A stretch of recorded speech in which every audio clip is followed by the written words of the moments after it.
I think they need to understand that the U.S. was effectively fighting a proxy war here. This is a controversial term in Europe that wasn't controversial when I was in Ukraine interviewing people. Everyone understood that it was a proxy war.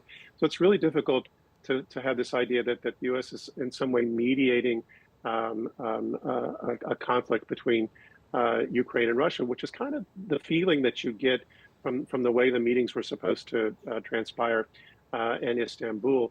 We really need more of a neutral third party. I think Turkey maybe was providing that, but the way the U.S. is sort of triumphalist and the way Trump wants to take credit for bringing peace, I think it sets the wrong tone and attitude. So I think it's really vitally important that countries like China, Yeah. Brazil, but also India and others really come to the table and try to encourage a peaceful resolution for the good of everyone.